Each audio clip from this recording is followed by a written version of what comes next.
Alright guys, so I'm hanging out today on the live with you. If you have any questions about investing, economics, anything, I got you. Try to answer whatever you guys ask. Let me do something real quick. YouTube.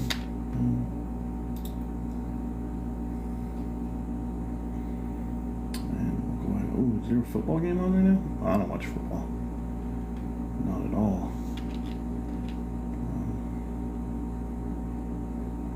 We're gonna do, let me do this. Yeah, if you guys have any questions, feel free to ask. Anything about economics, investing, stock market, wouldn't matter. Even if you don't know anything, just ask and I can help you. If not, in between, I'm playing some video games, stimulating my brain, and just helping out the community. I answered a lot of questions in all the videos that I get sent and or comments people make on videos, but that's usually the way I do it. I am a YouTuber, so I have a full platform on YouTube that I invest and show people my investments and post all my investments, stuff like that. So if you guys ever have questions or you guys ever want to watch that, you can watch that too. Yeah. If not, no biggie. Just chilling. Chilling on a Saturday.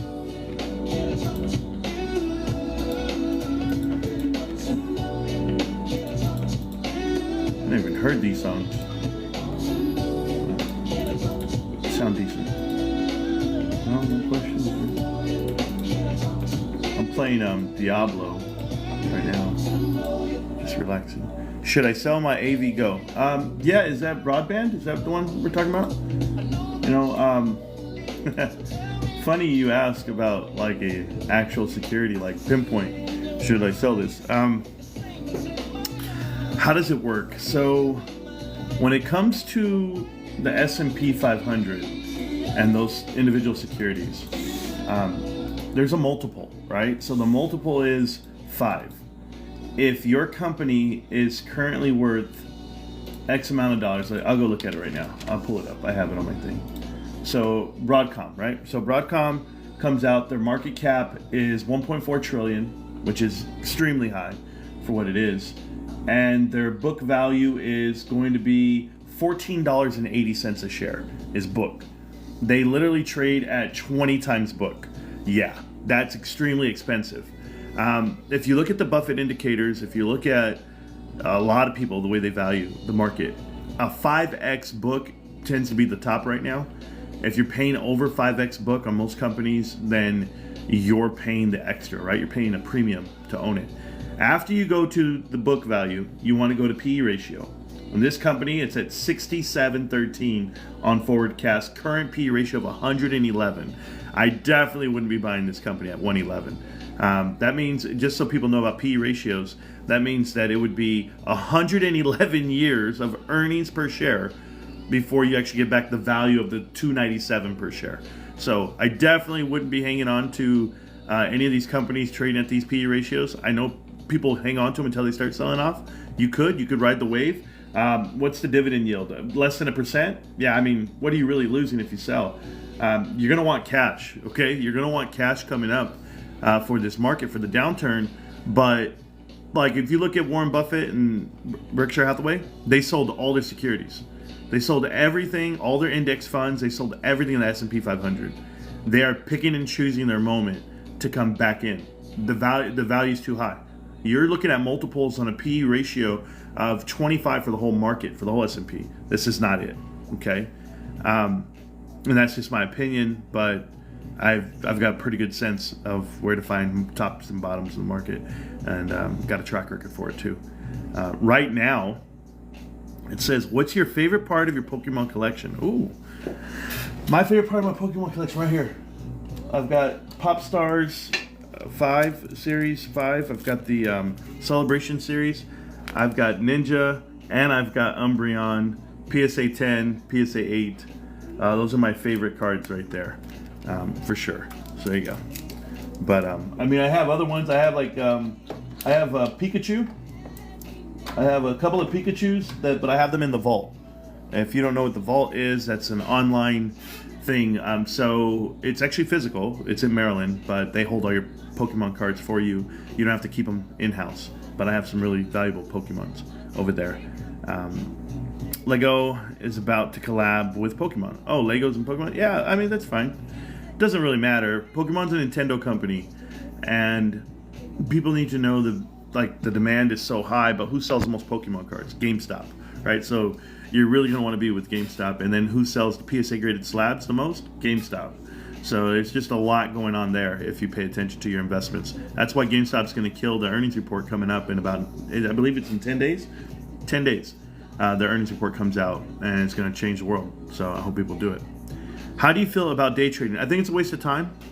I think it's a child's game. It's a child's play. I think right now, because of the advent of the internet and the sensationalization of day trading, people claiming they make trades or they make wins, they show you all their winning trades, they never show you their losing trades. I actually show my whole portfolio. Like, so, well, my cash portfolio. Like, to give you an example, this is always updated. So 829 was yesterday. Cost average, how many shares? 1,232, over $30,000 worth of GameStop. You know, so I'll show you something like that where you keep track of it. Anyway, about day trading, what happened was people decided that they're smart, right? They go, oh, I'm smart. I'm smarter than the market. I'm smarter. I can do trends. I can do whatever someone else is doing. And so they drop out of school and they go take their little COVID money. They take their mom's money. They take, whatever they have. And they think they're going to make it. They're not going to make it. And the reason why you're not going to make it is because it's just going to take one downturn, one bad trade, and you lose it all. So they don't know about risk aversion. They don't know about actually creating wealth, building wealth, never really digging into your stash. Like for us that have been investing for so long, I'm in my 40s, and these are my money-making years. So I probably made most of the money I've ever made in my life the last 5 years. And what did I do? I bought an asset that's almost $1 million. I bought that would be my home. And then I took all the cash in the world and started stacking it and saving it. And then I invested money into GameStop. And of course I have other securities like my retirement fund. But when you're looking at like how you create that wealth, you go to work every day. You day trading. You gotta spare me with the bullshit. Honestly, you're gonna go and make a trade, make it. Oh, I made $3,000. Okay, what now? What are you gonna do with the $3,000? You gonna go spend it? Well, then you just lost that money. The money I spend is money I lose. And what are you missing out on? Are you missing vacations? Are you missing like this Instagram life that you think you should have? That's not life. That's not wealth. Wealth is something you can pass on. This whole idea you can't take it with you when you go. No, but I can make the lives of someone else better. I promise you, I can make my children's life a little easier. That's what I live for. I live for my kids. I live for their wealth, not my own. Trust me, if you're a dad, you're a father, you'd rather have your kids eat than you eat. So for me, everything I have is to pass on to my kids, and I do it like that. Why do you think you treat something so well? You're like, I'm going to take care of this truck because one day I'm going to give it to my son. I'm going to take care of this house because one day they're going to inherit it from me when I pass. That's what it is. It's securities? Great. I'm going to hold on to them, and I'm only going to sell when it's the right time to sell. But that's why I buy things a little different. I don't buy the S&P 500. I don't buy index funds. I don't buy ETFs. I don't buy time-dated funds. I don't buy mutual funds. I don't do a lot of things. The individual securities I pick are outside of the S&P 500. The reason why is because they're going to get into the S&P 500. And that's the run you want, because the minute you get into the S&P 500, now everybody has to buy you. And as they're buying you, the demand for your shares goes up, and that's how your value goes up. But you've seen every single stock. When they say, we got into the S&P 500, boom, 20x. That's how it works. So go find stuff in the mid caps that's on the verge of getting to the S&P 500. Check all the prerequisites. Make sure they have enough earnings on the books of trailing 12. Make sure they have the right leadership. Make sure they have the right sheet. Income statements, 1/3 of it, then the balance sheet, and then of course the cash flow. So when you can do all three in investing, then you know that you pick the right investment. And that leadership is the number one thing. If the leadership has a track record of success and they're not riddled with private equity, and they didn't bankrupt this company, bankrupt that company, and claim they did fiduciary duty when all they really did was just dilute the shareholder and enrich themselves, taking golden parachutes and bonuses and payouts. Yeah, you don't want that, and you see it. So that's where it's at. You look great, Marantz. Life must be good for you. Life's amazing for me, actually. I'm probably the happiest I've been in a long time. And I just keep living life. And, I committed myself to YouTube. YouTube committed themselves to me, and my platform's as big as it's ever been, and I'm able to kind of work my way out of what I've been doing my whole life and go more to YouTube, more education on investing and the stock market, and I'm putting on a great show. So that's what I've been doing throughout my week, these last couple of weeks. But thank you for noticing, what we got going on. Or maybe you're just saying I look good because, I always have a fresh haircut and I always look nice. Do you work in finance, or is this just an interest of yours? Funny how you say that. I don't know who actually works in finance and goes onto platforms and tries to give out the advice that we're giving. One, because if you're going to educate yourself on a hobby, then at what point does that hobby turn into obsessive interest, right? Like it's your go-to. If you have the talent to teach, then go ahead and teach. A lot of you guys can sit back and recite stats from sports and name all the guys where they went to high school, what they did, their stat, all that. You guys do all that. Great. Awesome. You have tremendous knowledge. You'd be great on Jeopardy one day. Imagine doing that with finance. Imagine being able to do that with a stock. You name a stock, you can call it the ticker, call it the lifeline. You go, Tesla. Tesla's so great. And I'm like, yeah, Tesla. They went ahead and announced that they were going to do the S&P 500 in August of 2020. They went in and did a stock split in December of 2020. And then they have, $1 billion worth of Bitcoin on the sheet. You can say all these things about a company and then go to the next one and go to the next one, go to the next one. When you start doing that with finance, then you start understanding the environment around you. So I invented a documentary series called Connect the Dots. And I am an investigative reporter for private equity. I've interviewed so many CEOs, so many financial bros on the stock market world, former Drexel Burnham alumni. I've interviewed Martin Scarelli, got into a debate with him about value. I've talked to Bill Pulte. He's on the cabinet with Trump right now. He's our federal housing authority. I've talked to a lot of guys in finance, and I am finance just because I put myself into that world. I had to teach myself. I was just like you. The only difference, how I'm not like you, is I don't sleep. I probably sleep 3 to 4 hours a day. I went out last night. I took my wife out dancing. We were out at 3 a.m., and I was making videos this morning by 7. So 4 hours of sleep after dancing all night. But I've been burying myself in SEC filings, learning bankruptcy, learning about distressed credit, learning about the past of private equity. So yeah, am I in finance? Absolutely, I'm in finance, and I have a huge platform where I have over 40,000 investors on all platforms that watch the show. On YouTube alone, we're almost at 15,000 investors, and those are all, I would potentially say, GameStop investors, but we probably could have a bigger control, maybe $25 to $50 million worth of GameStop. And I'm just ballparking a number, but yeah, that's how we do it. I love Martin. Me too. There you go. I don't know what that means, but yeah, been doing this for a while. Yeah. So there you go. Oh, it's you, the blasphemous Jensen conspirator. Jensen, huh? Nicole, are you mad about Jensen? You think Jensen's real? Jensen's real, huh? We're talking about NVIDIA, right? If Jensen's been with this company for since inception, he's a creator. I've never seen him sell shares at the amount that he's selling today. Like, if you believed in your investment in your company, okay, and you're already a billionaire, you already have $1 billion in the bank, why would you be selling shares right now if you think that the future is so great and that the value is going to keep going up, up, up, up, up, up? Like you tell your shareholders, like you tell everyone in the meeting. I just think that if you're selling shares right now, then you're telling them, no, it's not going to keep going up. Why would you be giving away the money down here at the bottom, as they call it, right? I don't think the growth is real. I don't think the multiple is real. I don't think you can multiply $4.5 trillion to get to $9 trillion in the next 5 years. It's just not possible. So no one's going to double their money here. You're at the max of it. Maybe you catch a 20% uptick. Maybe you catch a 50% uptick. Wouldn't matter. What's the downtick? How much money can you lose? You can lose it all. You can lose it all in that company because there's no competition just yet. But I saw this happen with Cisco Systems in the dot-com bubble. So there's a lot to do there. Maybe to invest in other things. Did you see the new robot brains, though? What do you think on that? I think it's crazy. That's one thing. To invest into other things, you mean other than NVIDIA? What's better than NVIDIA? I mean, they're investing into CoreWeave. They're investing into ARM Holdings. They're investing into, Super Microcomputers. They're investing into companies that are investing into them. It's called round tripping.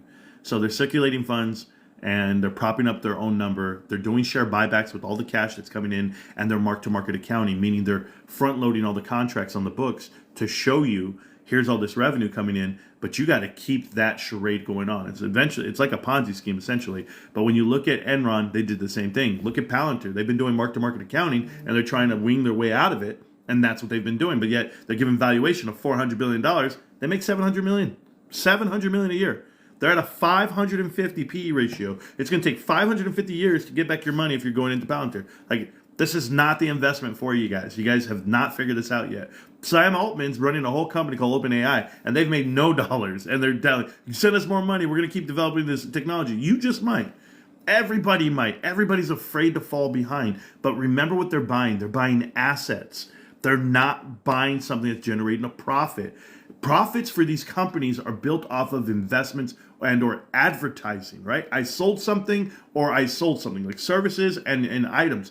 And advertising is a straight mark. It's like, here's this gross profit margin of 80% on advertising, because what does it cost you to put up a widget on a page that somebody has a click-through ratio on?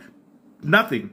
But if you're selling a product, you got to have manufacturing, you got to have logistics, you got to deliver, final delivery, right? Touch ground.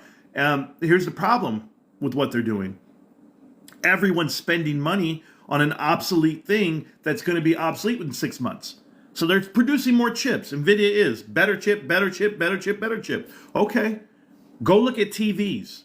TVs developed a better product, better product, better product. They went from a big tube TV to a big projection screen TV to a plasma TV to an LCD TV to a QLED TV, and look at the values of them. They've depreciated the whole time. Those old versions, all you're doing is recycling, throw them away. It creates waste. This is no difference. It's going to be the same thing for all these companies. They're buying assets that they're using as collateral. Believe it. Go look. I just want you to Google this. CoreWeave and doing an asset deal for a bond. They actually raised money based off of writing off an asset. They did an asset backed on their chips. They took a loan out on their chips. Guys, those chips are obsolete. They're no good anymore. We already know that because the new Blackwell chips coming out. You have a new, even the H100 is better than the chips that they wrote off. Well, guess what now? You got to explain that next year. You're going to have a goodwill write-off. What are you going to have? An asset depreciation write-off? You're going to be hurting really bad when you're CoreWeave. And CoreWeave is a brand new IPO company with billions of dollars worth of profits and earnings. And what did they do with their money? They took it and put it right back into NVIDIA. NVIDIA put their money back into CoreWeave. NVIDIA's portfolio is 91% CoreWeave. Like, do you understand what I'm telling you? Their other 4% is going to be ARM Holdings and then whatever else they own, some bullshit. SoundHound or whoever. Yeah, no, they own CoreWeave, guys. And CoreWeave came up with $10 billion from private equity. That's what they did. They went and borrowed $10 billion of private equity. They took the money. They went public. They got everybody into it. And all they're going to do is die off. That's all they're there to do. Pump up NVIDIA for the next earnings report. Pump up NVIDIA for the next... And they really did. NVIDIA beat Wall Street by $2.7 billion like a year and a half ago. That was CoreWeave. CoreWeave put in the 2.7. So if everyone needs to upgrade again, then more money. No, Don. No, Don. No, Don. One company, NVIDIA, is going to make more money, right? You got to understand. They're going to upgrade. And then what happens to the companies that spent that money? Their CapEx goes up. They've been the cap expenditure. All that money you lose because the asset you're building is depreciating in value. You have to build a new data center. You have to build new infrastructure with chassis and chips. So as you're spending more money to keep up with the technology, all the while those companies that are spending that money are building a competing product to compete with NVIDIA. Yes, they're using NVIDIA's chips, their design chips, to go ahead and build something better than them. Alibaba, Meta, Amazon, they're all doing it. Other people are shutting down their platforms and we can't keep up. If they stop spending money on the chips and the demand itself, when they stop spending, because they will, NVIDIA's gone. NVIDIA has nothing to write on. They're writing out, here's a contract of $200 billion that I have a partnership with Meta. Well, guess what? You front-loaded all that money on a contract, on a report, on an earnings report, just to prop up your stock price, just to give you more bonuses and cash and whatever you're doing right now, NVIDIA. What did NVIDIA do? They went and penciled in $60 billion for share buybacks. Research and development, they go ahead and put in 5 to 10 billion dollars, but yet they're doing share buyback. Do you understand? All their earnings, they put in 10% of it to research and development into their own company. Assets depreciate, okay? Not only do they depreciate, as they go into year over year over year, those assets can go up. They can, just like your home would. But you can't call that income. That's not profit. That's the whole point. Profit has a multiple. This is scalable. You're not able to scale.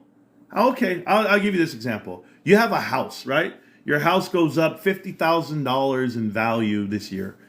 Do you get to go, next year it's going up another 50? And the year after that, another 50. And the year after that, another 50. No. There's not a multiple that's equal to every year. There's a cap. Or there's a long, drawn-out process of like, hey, this is going to take 10 years to get to here, right? No. These assets that these guys are building, they're CapEx. No one's ever been given a multiple on CapEx. Nobody ever has. On infrastructure. On plants, listen to me. There's a line on there. When you go to your asset sheet, right, your balance statement. So you have your income statement and balance sheet, right? You go to your balance sheet, and there's a line on there. It says plant. It'll say property and something else, right? Plant and property. Boom. There's an asset line. No one's ever been given a multiple for plant and property. Never in my life. And now they do. Today they do. Is a simple IRA with 3% matching enough for retirement? Rico, I don't know. I don't know your expenses. I don't know your life. There's too much uncertainty there for that answer and that question. I will tell you this: something's better than nothing, and you should be making your own investments. You don't have to be a Rhodes Scholar. You don't have to, you don't have to be a genius to invest. You just have to have reasonable deduction, right? You go in and you look at a sheet and you say, okay, what are their assets? What minus their liabilities? How much shareholder equity do I have in this company? And you get, and that line is on there. And if there's a shareholder deficit, you don't buy the company. If there's shareholder equity, great. Now you have a multiple, and you go in there and you find out what it could be. But shareholder equity is going to be that cash flow. You're going to want to look at that too. How much cash per share do I have? I know a company that trades at $20 per share. The share price is $22. The amount of cash on the books, on the sheet, is $20 a share. Could you imagine you're buying a $22 stock and 20 of it is cash? I'm getting cash for cash. What am I really buying the company for? How much is this company worth? And I'm getting it for $2. Yeah, that's a great investment. If you understand the discount you're getting a discount per share of $20 because you're buying it cash for cash. That's how it works. Okay. Who else? I think Nvidia is Apple in 2014. Ooh, not even close. Not even close. Oh man, if you only knew what Apple had to go through.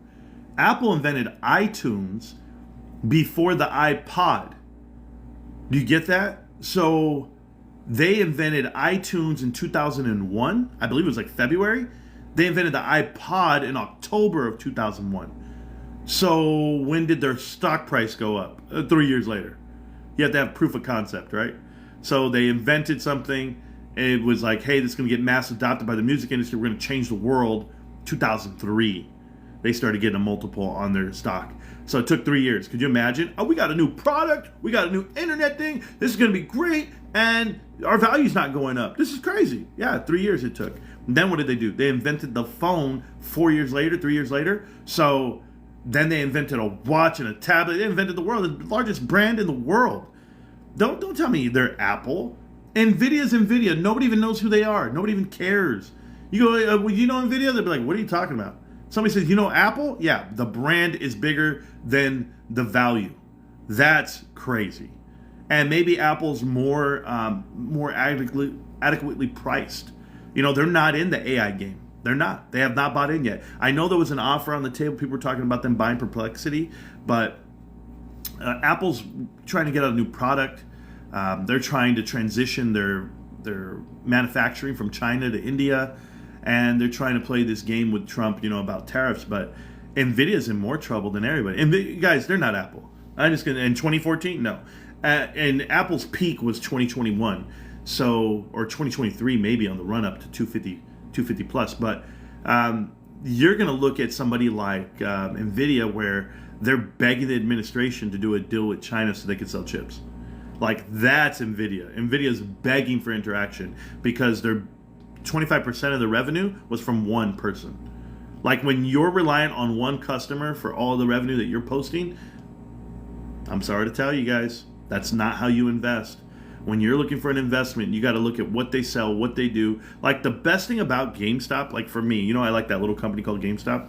GameStop had, or they were reliant on consoles and collectibles and software, video games, right? And everybody's out there promoting and talking. They don't sell video games. It's the worst investment of your lifetime. And you're like, it's all digital, blah, blah, blah. Did video games only make up 20% of their revenue? They're not relying on video games either. You could take that whole section away. They still make a profit and they're still a great company. So I just think people believe the narratives that are pushed out in front of them. They believe the media, and private equity owns the media, so there's no point. Does he give himself a lisp, or when he changes alter ego, no hate at all? The Leo, if you're talking about bullshit, I don't have time for it, man. I'm just too educated to talk to you about nonsense, okay? But thank you. Do you think NVIDIA has a fall here in the next 5 years? Absolutely, Lendo. I really do. I think the whole market does. I think people are lying to themselves if they believe that these valuations are real. And maybe the Mag 7 is that great. Maybe the Mag 7 is really, maybe they are those great companies. But they're only being held up because people are spending money in them, like they're holding up each other. It's like interlocking your arms and playing Red Rover, and you could try to go knock one out, but the other one's invested into the other one, like they're all invested to each other. So it's really hard to knock them all down at once. But it's only going to take 1 weak link. 1 weak link, it'll happen. And the reason why it'll happen is because they're going to start eating each other. They're going to start going after each other because they have competing products.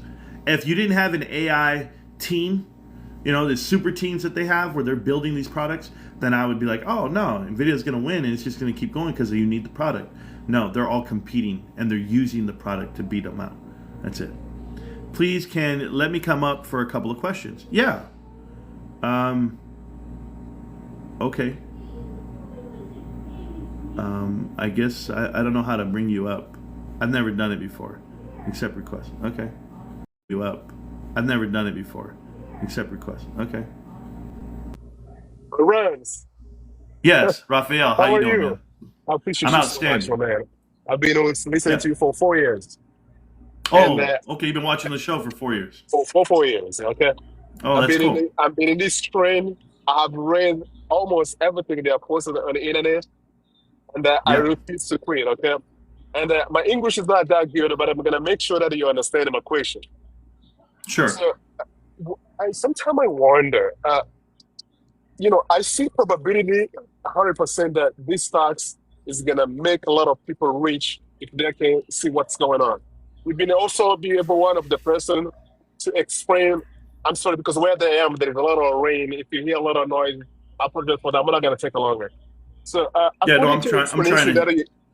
according to the explanation you gave, I was able to understand what this is and what is not. And sometimes I do not have that patience. Sometimes I feel like this is not going nowhere. And but the Mhm. the only thing that keep me up is the everyday videos that you keep putting on because yeah, the only that if it was not on videos, I was gonna sell, take my money, and get out. But anytime I Yeah, watch your are video, you I talking choose to. about GameStop? I'm talking about GameStop. Oh, I only okay, trade okay, got crypto you. in the GameStop. The only stock Yeah, I yeah, hold is the GameStop. And I'm I with only you. I'm hold with it you on because that. of you, man. I'm not telling you never say to Oh, buy, wow, but because wow. 4 years constantly, I've watched a lot of Yeah, people come in here and talk things and then they disappear over the sudden because right. they don't have that what it takes. I don't know. I don't want to explain what's going on because I'm new to this, but I believe this thing is gonna really go from where it is to where. But sometimes I wonder how. I know you never like to talk about the price how high Jamie can go. Right. But if you can tell us, because I just want to make sure that I buy more worth of the waiting time that I've been waiting. It doesn't make sense. I've been waiting for 5 years to make $100,000 into the game stuff. I just want to make more Okay. what it worth of the time. And sometimes I wonder how Yeah. much these things can go so I can position myself to where that I want to feel like, this is gonna pay off the time and everything. Thank you so much. That's the Sure. only question I have, and I appreciate for having me talking to you, man. Yeah, I appreciate the phone call and appreciate you watching the show for 4 years. I know I'm pretty dedicated to my investment and how people derive value from investments. You got to pick and choose your battle. And I would tell you there's a lot of ways that I get value from GameStop. The value that I get for GameStop and the multiple that people are looking for. Right now, if time weren't a factor, right? Let's just say if time wasn't a factor, then you would just rely on the sheet you see, right? And you're talking about a company that trades at 2 times book, which is nowhere near the average of Wall Street. It also trades, or it also has over $9 billion of cash for a retail company. That's more cash or just as much as Walmart, the largest retailer in the world. And, when you have that optionality and everyone's waiting on time, everyone's waiting for this market to correct. I think people need to not focus on GameStop, the company, and more focus on what they do with their cash. They're not given a multiple yet for the cash on hand. But when the market crashes, people are going to be paying attention to GameStop's stock price. And they shouldn't be doing that. They should be looking at what GameStop's about to buy with that stock price. That now you're deploying $10 billion of cash into a market that's down, and you're going to be able to buy controlling stakes of companies. And when you buy a controlling stake of a company, you now have influence over that company. You become what they call a principal insider. You bought 10%. This is what Warren Buffett does, Berkshire Hathaway. So I honestly feel, after all the research I've done throughout, half a decade of being in this investment, that GameStop is the next Berkshire Hathaway. I think Ryan Cohen is the next Warren Buffett. And I think they're primed just for that. If you think they're just luck, right? Like people just get lucky and they invest. Maybe you didn't see Ryan Cohen and Larry Chang and Alan Adel and, there was another guy, I can't think of his name right now, Mark Vadden. You don't think these guys built things over the last 25 years to become billionaires?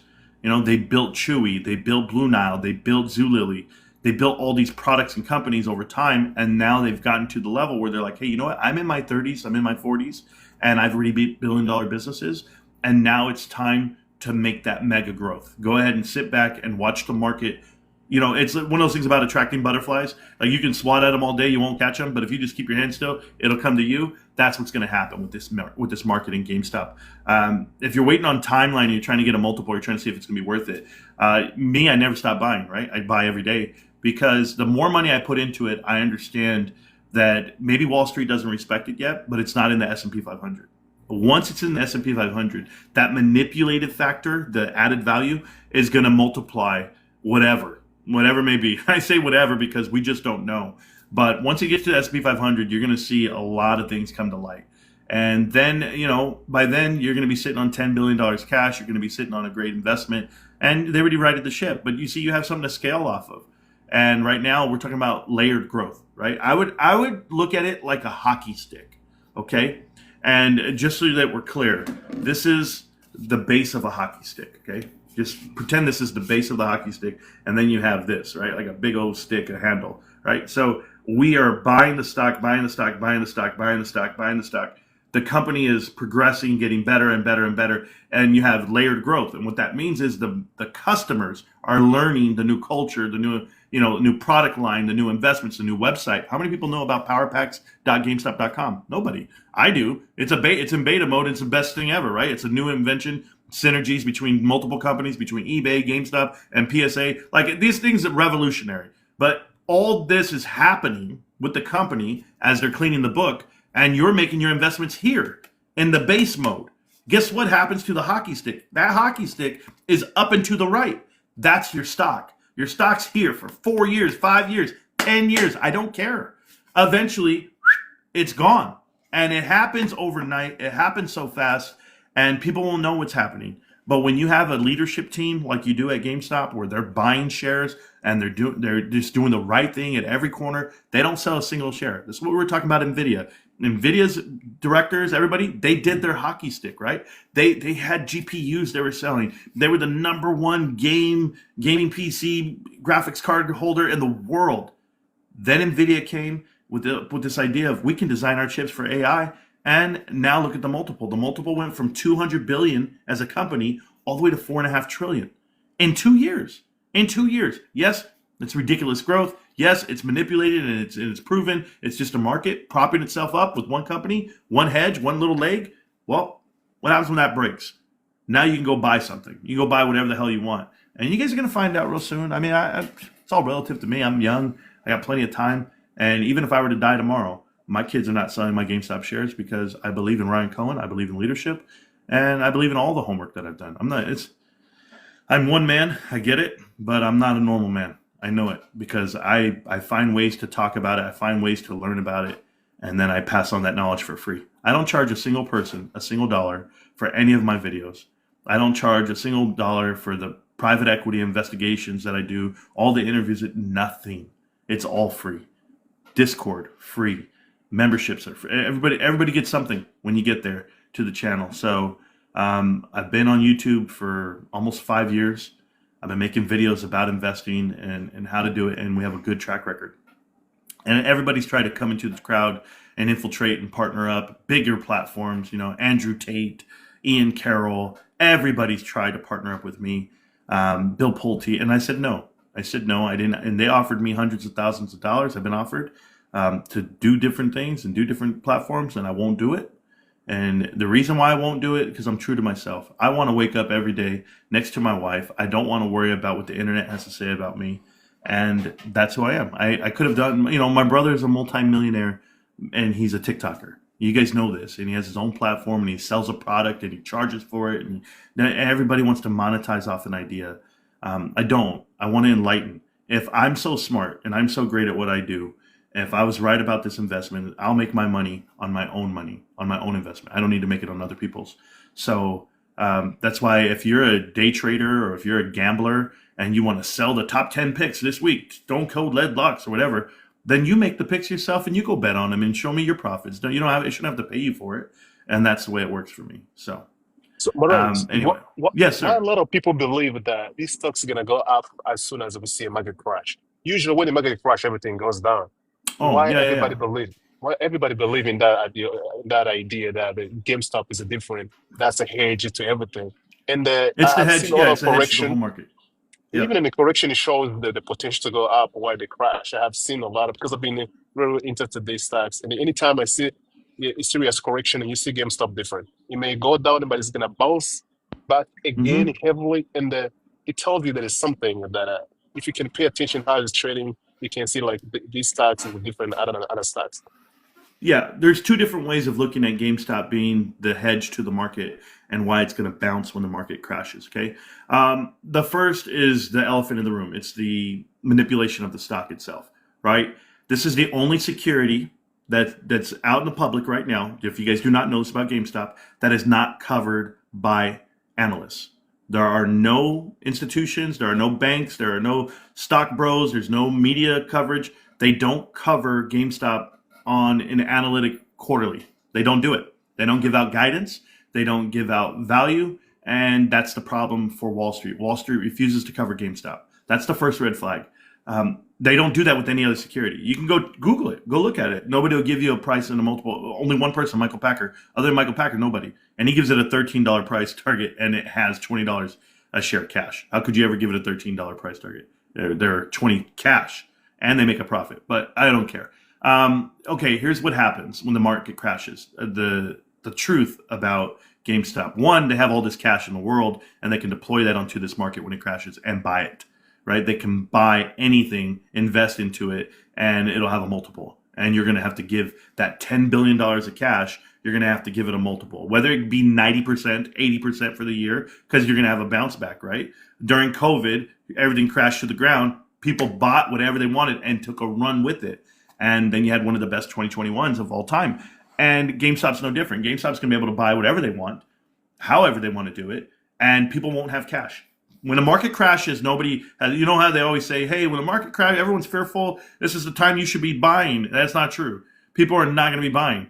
Have you ever tried to buy something when the market's crashing? They're like, hey, bro, I got this great idea. Let's put money into this, and that. And the guy on the other side of the phone, his whole position's melting. And he's going to be like, oh, I can't do anything. I'm not, no. Look at this market. It's crashing. I can't buy anything. They're going to be that way. No one's going to loan you money. You can't raise money. You can't do an offering. You can imagine doing an offering during a down market like in 2022. Go ask Michael Strategies. It didn't work out. You can't do offerings. You can't do anything because you're like, GameStop's been able to sell off their company at opportune times when the stock runs up because everybody wants it. That's demand. That creates demand. So you want to know what's going to happen when the market crashes? People are going to look for things that they want to buy. And what they have to do when when the blue chips actually sell off, right? All the blue chips and the S&P 500 is the collateral being used for any short position. Just understand this. There's two different short positions. There's actual shorting stock and shares, and then there's swaps. And these are synthetic swaps. These are like what you would call naked shorting. And this is a true thing. It's absolutely true. But think about it like this. I want to short GameStop 6,000 or 6 million. I'll use 6 million. 6 million shares. Each of these is a million shares, right? And I go in there and I say, okay, what is 6 million shares going to cost me? And they go, oh, it's going to cost you $1 billion. Well, you know what? I don't have to give you $1 billion for the 6 million shares. I'll make an agreement with you. It's called a swap. Okay, this is true. You can just go to the institution. You go, I'll make an agreement with you. You're going to go ahead and let me borrow those 6 million shares that I want to sell. But instead of giving you $1 billion, I'm going to go ahead and do a swap with you for the next 3 years. And for the next 3 years, I'm going to make a payment. And that payment's going to be $20 million a month until we get to $1 billion. That's what we're going to do, or however the math works out. And now I only have to make you a $20 million payment each month, but I get all these shares up front. Do you know what I get to do with these shares? I get to go hit the stock, knock it all the way down, and I get to buy blue chips with the remaining leverage that I have of that $1 billion that I would have given you. I don't have to. I can leverage my account with blue chips. What happens when your leverage goes away? What happens when your crypto burns off? I've got Bitcoin right now trading at what? 108. That's leverage. That's what cryptocurrency is used for. But so this whole market's leveraged off of blue chips, and they're just protecting them against a short. Okay, this is what happens. The stock that's short, called GameStop, and we know it's short. We know they manipulate it. If you don't believe it, go look at the volume every day. Go look at, they have the most volume off market. I believe the other day they had like 83% in the dark pool. You're like, what the hell? Nothing's hitting the market. There's no price discovery. They know what they're doing. Institutions internalize trades and volumes, and it does not get to the public, right? So that's fine. I don't care. Manipulate the stock, wait, short the stock, do whatever you want. I don't care. I'm getting it at $22. But when the market does crash, they lose all their collateral. So now they have to go buy back that short at any price because it's going to keep running. That's what That makes happens. logical sense. Man, my Yes, last sir. question is it Ryan Coins and the other insiders, they have never sold any single stock during, because we have seen January do do some amazing return for any investor that are worth taking profit. So you tell me they have never sold any single share? All I see is Personally, buying. yeah, Anything you know about it? personally, yeah. No, no, I Personally, say no, no. I'm talking about the insiders. No, yeah, no, Ryan no. Cohen. I'm saying Ryan Cohen personally. Ryan Cohen Mhm. as a person, RC Ventures, no, they've never sold shares, right? The insiders don't sell shares at GameStop. The ones that are buying the shares, Ryan Cohen, Larry Chang, Alan Adel, they don't sell shares. They buy them. But you wouldn't sell shares individually. You offer shares as a company on your float to the public when it's time. But I believe GameStop only offers shares when they have a buyer because they do the offerings the fastest I've ever seen in my life. They announce an offering and the next day it's closed. And I'm just like, But wow, they but sold a but billion and a half. Go ahead. Marines, these people who give money to the games to GameStop Corporation, Yeah. what they are based on, because they have a receipt, they always have. I mean, I have seen some share offering. What does an investor need to see in a company to feel comfortable to give that money to them? Do they see what we see also, or Oh, they just what absolutely. is the valuation they go? Oh, really? Yeah, because you'll never get this out in the public. Look at this. I'm a YouTuber, right? And Right. I've been posting videos for years, thousands of videos, and hours. You guys know I've spent my lifetime on YouTube talking GameStop. Well, what platforms get pushed out? I got a guy right here who says, "I wish Ryan would buy AMC." Why would he do that? Why would Ryan ever buy a private equity investment?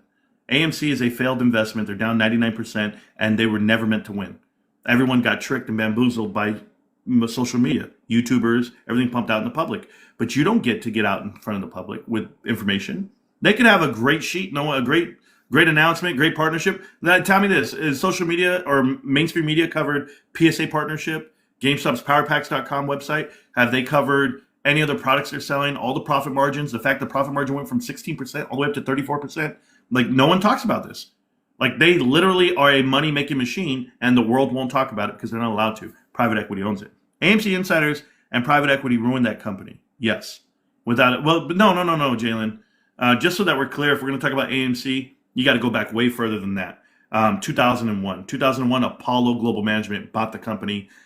They partnered up with Lowe's Corporation. Those are movie theaters. Magic Johnson's the same thing.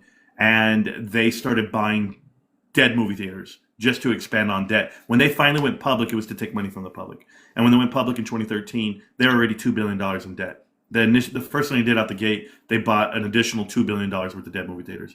It's a rinse and repeat. Everybody knows what that is, what's happening there, but it's been happening for 2001. Anyone who bought AMC movie theaters, the stock is buying private equity stock. They're literally buying Apollo. They're literally buying everything. Adam Aarons works for Apollo, and he has for 25 years. So this is no shock to anyone who actually did due diligence on those investments.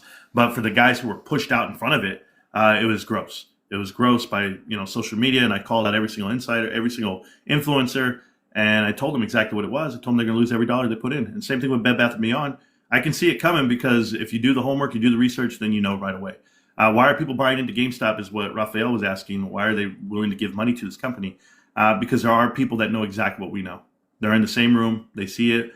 They see the sheet. They see the progression. They see the changes. The turnaround is happening. There's a lot of money to be made in turnarounds, but a lot of people are afraid to invest in them because they can't see it ahead of time, right? They don't get to see it because people Right. don't know about the influence of private equity. They don't understand it. I say it and it's like a hot word. It's like a hot topic. Oh, private equity. It's like you're scared of them.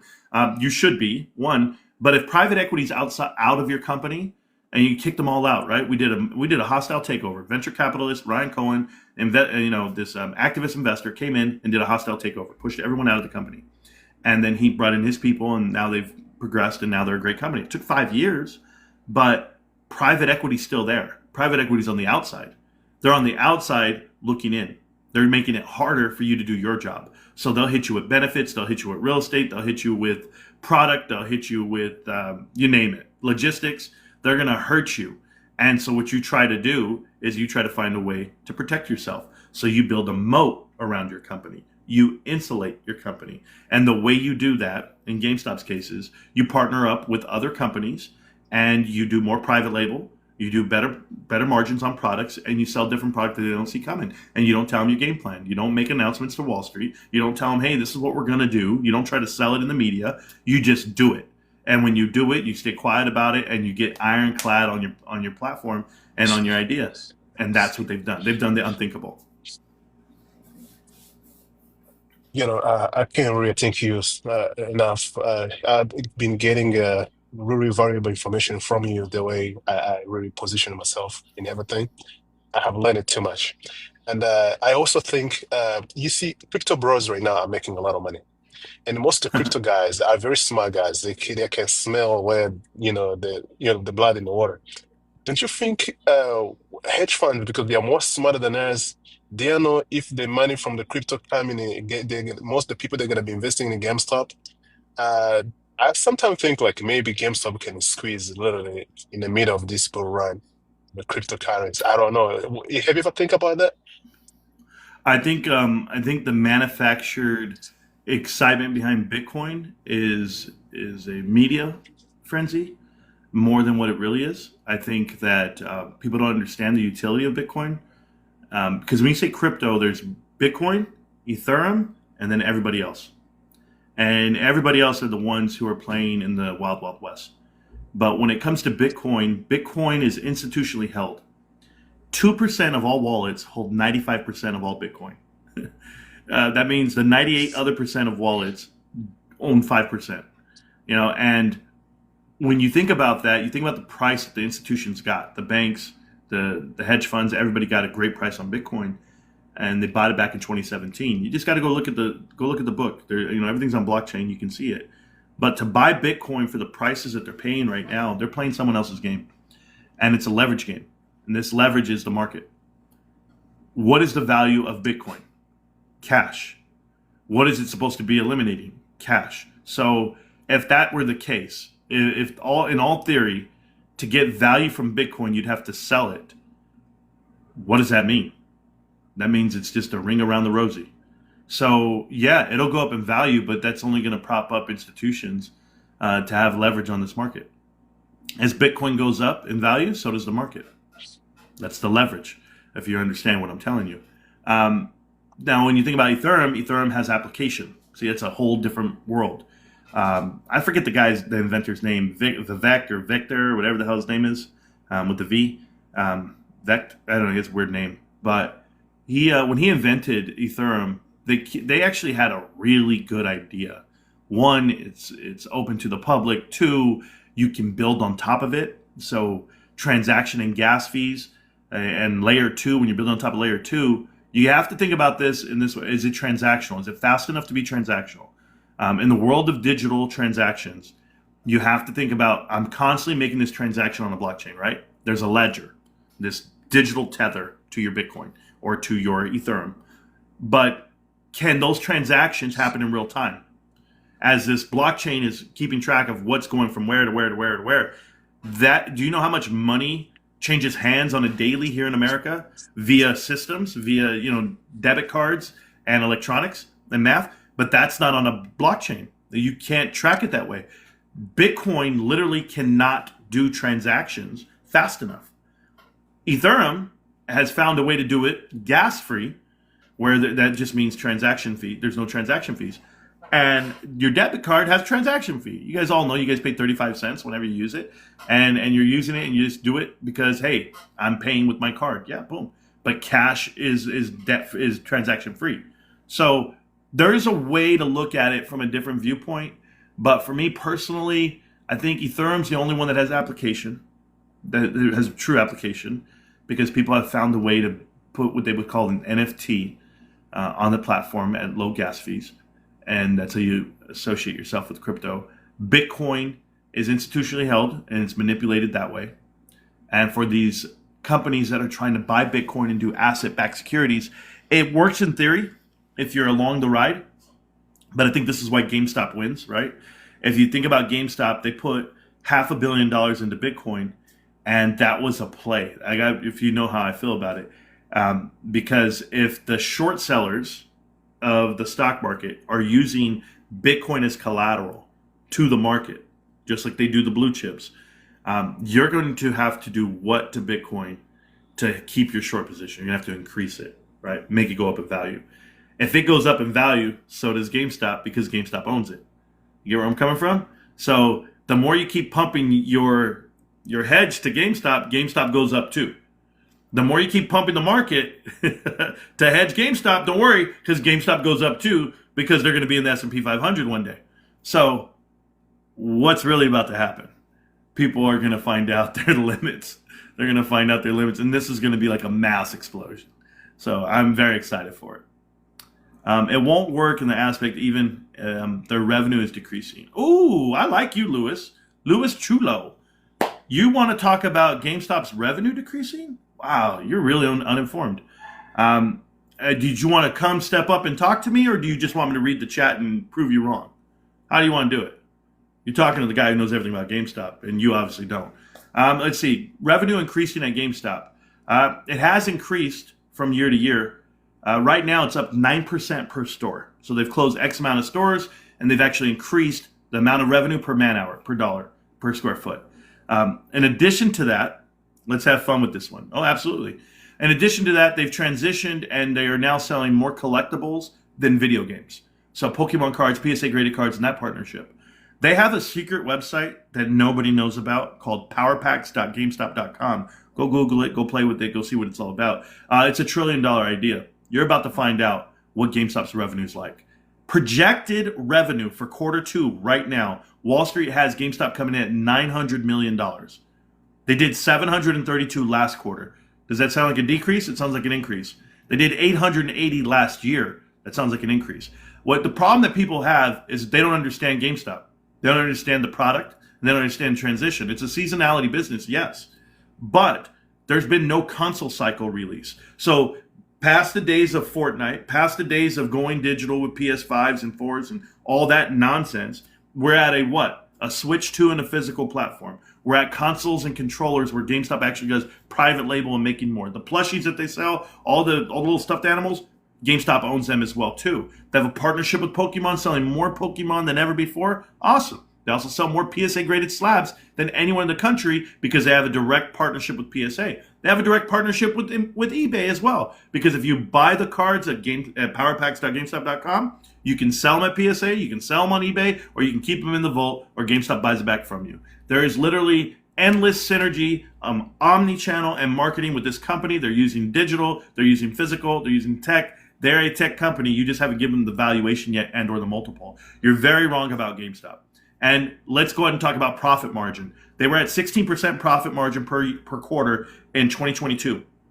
Quarter 4, 2022, they came in at 16%. They're at 34.5 right now, and that's only going up as well. It elevated from 23 to 26 just last year to now 28 to 30 right now, all the way up to 34. So the profit margin is going up because the products they're selling has changed, and they're making more profit margin. SG&A has come down because they cut their footprint because they were overstored. They should have never been as big as they were. They were being over-leveraged because of private equity was in the company, and they were selling different products back then. You want to talk about revenue coming down? They were selling cell phones, tablets, televisions. They used to have a partnership with Cricket phones. They used to have a partnership with Apple refurbished products. They did all these other things other than video games. Those revenue numbers, huge numbers at the top, selling cell phones and appliances, whatever else they were selling. Now they're getting down to the smaller things, yet better, right? If I sell a PSA graded card, how much storage space does it take? Up none. It's online. It's digital. I can fill up this whole room with the 3,000 cards they have for sale online right now. But it's churning product, and this is how you make value.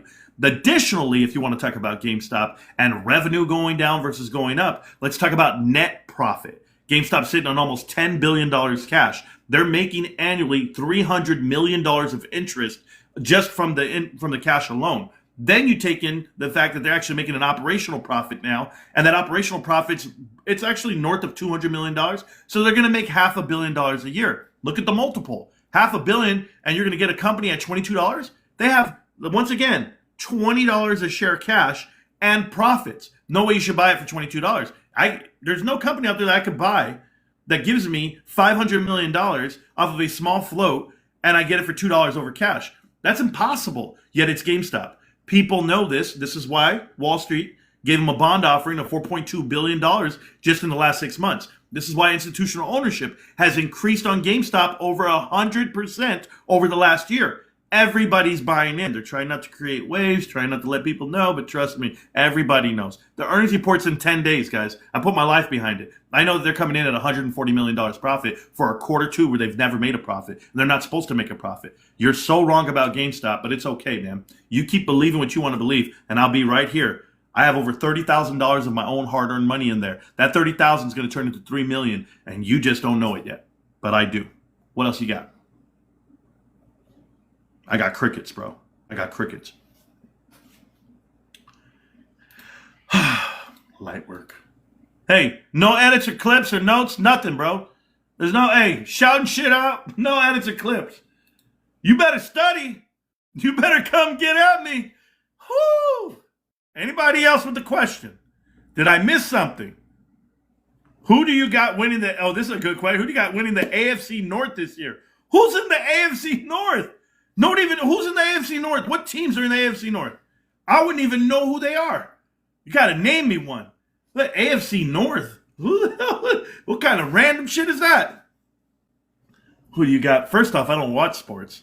I do finance, bro. Have you noticed? Let's see what it says here. Is it wise to adjust 401k from large cap to 50% government market until the correction? Ooh. Pee-wee. I don't give out financial advice. That's okay. But I'll tell you what I'm doing, what I do. I give 401k 1% of my funds. I give them 1%. And thank you for joining the fan club. Thank you for all the likes and all the thumbs ups and everything. I put 1% to my 401k.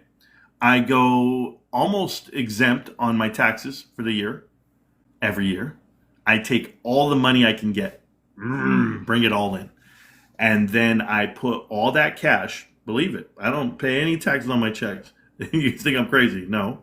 I take all that cash and I put it where I can. I pay off things that have interest, and I pay off, and I put money into GameStop.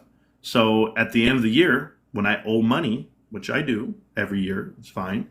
I make payments on it back to the government, but I pay them back with the money that I'm generating interest free. So, or with a little bit of interest on it. So wherever I have it. Um, I'm pretty good at this stuff, at paying off my stuff and the way I do it. So that's my finances, the way I do it. But you don't ever have to do it my way. But I'm probably I'm probably good for $1 million worth of assets. So I haven't really broken it down. I really don't care to break it down. But I know I'm not hungry on it. If I were in trouble, you wouldn't see me on any platform. But no, I'm good. So there you go. What year do you think the Pac 5 had his ability to build chips?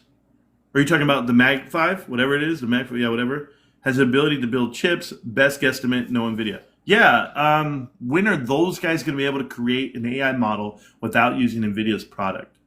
What year? I don't know. I don't know.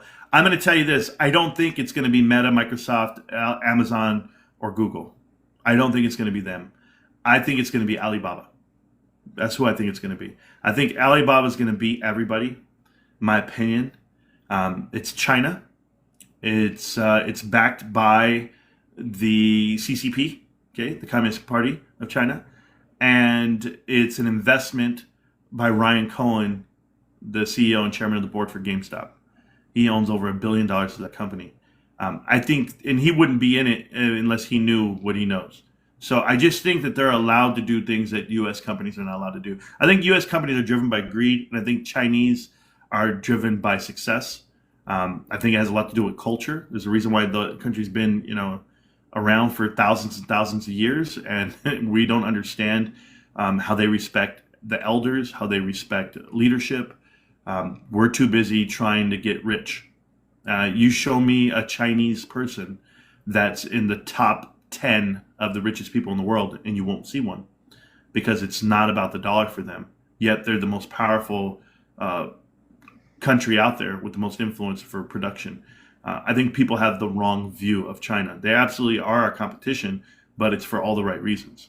So that's why Jensen Huang knows, and he said it in his earnings report on Wednesday. He said, "Hey, man, the best creators for AI are in China. We need to be able to sell them our chips. We need to get in there." No, they're going to pass you. They're going to catch you. They're going to get you, and they'll never let you know. They'll never let you know. But Taiwan semiconductor chips are right next door. You've got super microcomputers selling them to China. They're actually selling them the chips illegally. This is why they want to put LoJack on the chips. They want to put these location indicators. There's a lot going on here. I'm not saying I'm a fan of China. That's not how I'm saying it. I'm just letting you know. I think that Alibaba's going to beat them. That's what I think. So there you go. The Mag 5. Yeah, the sad 5. Because governments rip us off, worth a 401k typically. Yeah, but it's safe, Pee-wee. I mean, you put money away. That's the thing I have right now with people asking me what they do with their funds. And then what are they going to do? They're going to go sell GameStop when it rips, and then what are you going to buy? Well, see, I don't understand. Yeah, this is why I'm never selling. People don't understand me, and they never will because they're invested into things that they want to sell. How could I? I don't see an end. How many people sell Berkshire Hathaway? Nobody. Nobody sells it because it just keeps growing and growing and growing. Your value goes up, up, up, and up. And then eventually when you do sell, you sell like 1 or 2 shares to pay off a car. 1 or 2 shares, put a down payment on a house. Okay, well, there's your value, but you still hold it. You still hold net value for you. I don't have to sell a position to get value for it. Because, I learned a lot from other people's mistakes. I had a buddy of mine. He had been invested into Netflix for a long time. And he was like, man, I'm in Netflix. And I still remember when Netflix took off and it went crazy. And he's like, man, look at me. Ah. And he went and sold his whole Netflix position to buy his dream truck. He bought a Dodge Ram truck. And he bought it, I think it was like 60 grand he bought. And he sold off Netflix and he was like, got my dream truck. I got it, bro. Here I am. And this had to be 6 years ago. 6 years ago. Netflix is worth what today? Right? Netflix has quadrupled in value since then. And I can tell you that that young man died about 4 months ago. And it had an effect on me. had an effect on me because he has a family. He has, they had financial needs, and they couldn't afford a funeral for the family, for him. But he bought a truck. You know? No. I'm not going to leave my family this way. I'm going to make sure these guys have everything they want, they need, and they're going to be able to do that because Dad's been investing the right way for a long time, and Dad's been working hard his whole life. So, doing the right thing when everyone's watching, or try to at least. And that's the way it goes. So, true story. Rest in peace, Captain. We call him Captain. But I did donate money to his GoFundMe. I did do that. He thought you were blank nose. Yeah, I'm not that cat. That dude has no hairline, a busted ass mug, and a groupie for a girlfriend. I'm good. It won't work in the aspect of the revenue. Oh yeah, you're wrong there. We were good. Okay, we're good there. I'm just reading all the comments beforehand if I missed any. Let's see. Do you fear a market crash to the point that we lose our retirement? That's stupid to say. Thoughts on crypto, Buffett bought UNH. Yeah, I know. We'll talk about that, Jose. Okay. So let's talk about those two things. Don't hate. It's there to hate on, bro. I look in the mirror. I know what I got. Anyway, let's talk about two things. He said 401k, losing it all. So stupid. It's ignorance. And then, and I'm sorry to trivialize it that way. The next one was, what was the other question they said? I gotta go back up and read it. Sorry. It said Buffett bought United Healthcare. Okay, cool. All right, so let's talk this out. So Buffett bought United Healthcare, which was great. You know, you saw an unprecedented drop in United Healthcare. It actually dropped down almost 70% from the all-time highs this year, the entry year high. And he bought it at a great price, right? All the way down to the bottom. Then it bounced, and it's great. He's in it, makes sense, but it's still trading at 5 times book right now, so it's about average. And it's a good buy for him. They're looking for investments. He has $350 billion. I doubt he's going to make. I think he did $6 billion. I don't even remember how much it was, but it's enough. It's enough to keep him interested, enough to figure out what's going on over there. So yeah, that's Buffett buying UNH. That's it. But as far as index funds go, he doesn't own anything that tracks the S&P. As far as 401k and losing it all, that's just some bullshit that people try to scare you with. You don't lose a single thing. When the market crashes, you don't lose anything. The value of your shares go down in your 401k, but it's I believe it's just, and I don't want to say I believe, 401k is just a group of stocks that it owns, and it tracks value that way, ETF style, right? So if it's going down in value on these, they're called like date timed funds or whatever they are. They pick a date, and that's where you're going to go ahead and sell. Well, they're aggressive versus not being. And when the market cracks and it comes down, guess what? The value of that 401k share goes down. Okay. When the market goes back up, it goes back up. You don't lose anything. I would tell you when it starts crashing and it's way down at the bottom and it looks like it's so small, go blast it. Put 20% in a paycheck. Go do what you can because you can really buy the bottom of the market yourself. A lot of people don't tell you that, but that's what you should be doing. You should be buying the bottom or just be bored and don't do anything. We can always just do that.